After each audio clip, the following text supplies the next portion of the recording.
ERD has experience in a number of repairs for UV power ballasts, such as this one out of a high-speed printer.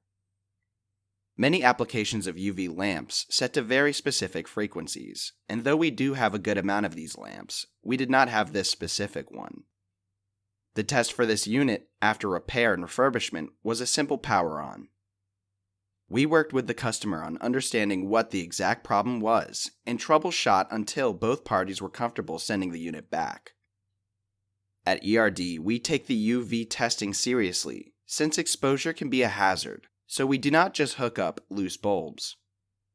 We have to have a safe approved test method, such as for our wastewater treatment testing.